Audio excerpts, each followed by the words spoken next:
It feels like your birthday because it's a package from China.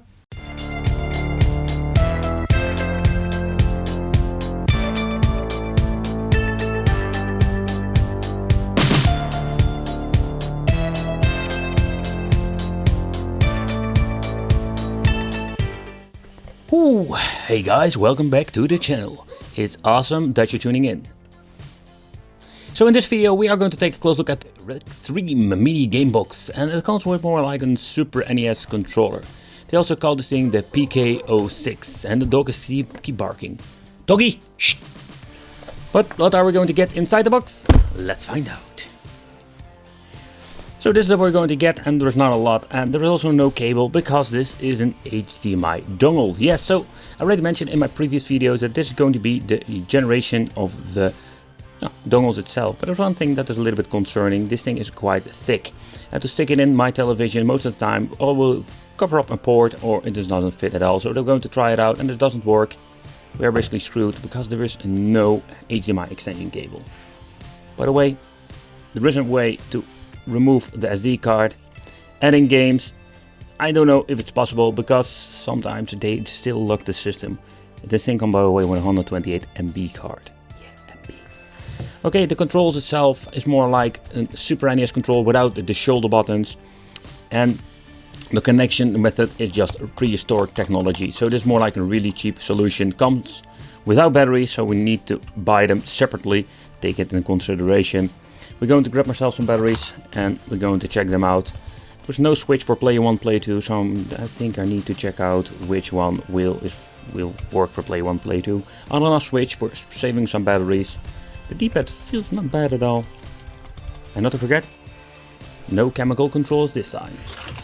Comes with a micro USB cable because this thing or the HDMI dongle needs some juice. And not to forget, the deluxe Powkiddy PK06 toilet paper manual. Toilet paper manual, if pronounced correctly.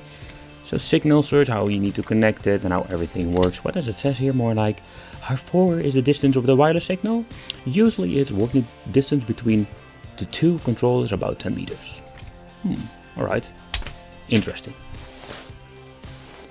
Yeah, this is what I was afraid of. If you're looking... Yeah, let's plug it out and you can see that my stick is too thick and it can't fit it in.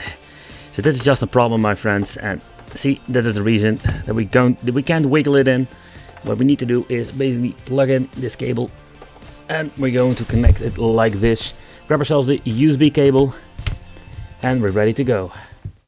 Or take in consideration that not all USB can be used like this for giving the stick some juice. So sometimes you're just going to need a 5-volt adapter, like with your phone or a phone charger.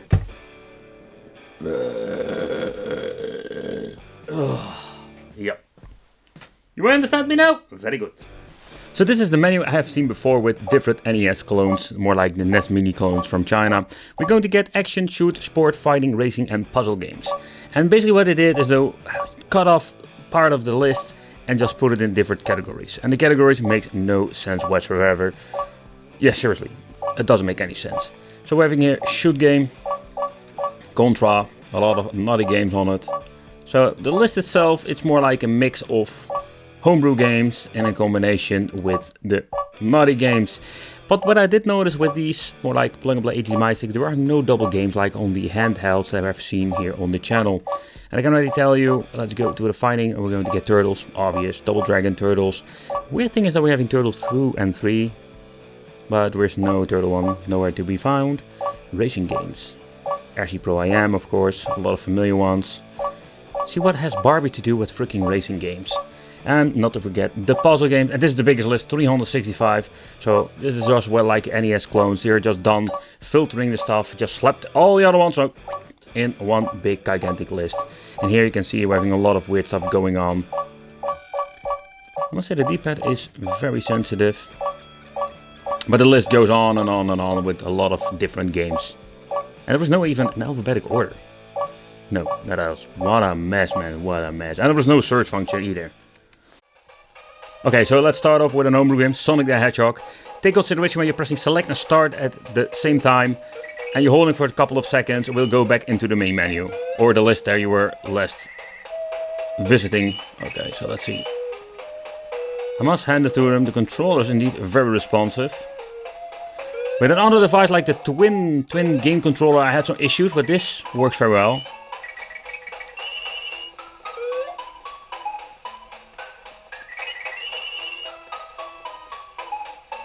This game is so weird. Why does the bumper doesn't do anything? Look at this. Okay, let's press select and start at the same time. Hold it for a couple of seconds and we'll go back to the main menu.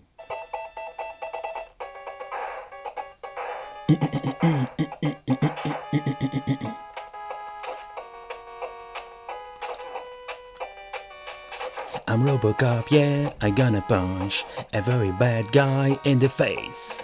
I am Robocop, I gonna punch. I've got solution for everything, like I am Robocop and push everything in the face. So when you're looking very closely, you can see that there is a kind of a filter over the games. All of them, you're more like this filter. Pandora books also have it, more like a pixel polishing filter.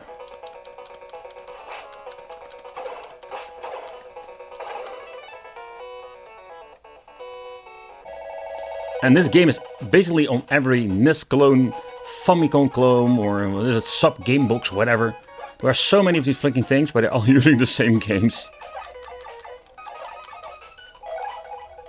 But I like this Angry Bird homebrew game.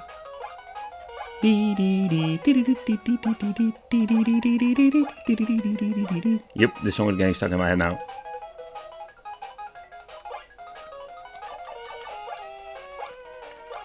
Woohoo! Oh. So guys, it's safe to say that it's just basically going from the NES clones to HDMI NES plug-and-play devices. Most of them are the same, but there are still some minor differences between the hardware. So the dongle, yeah, it looks kind of cool, but it's just pretty pointless because a lot of these televisions will have a problem plugging this bloody thing in.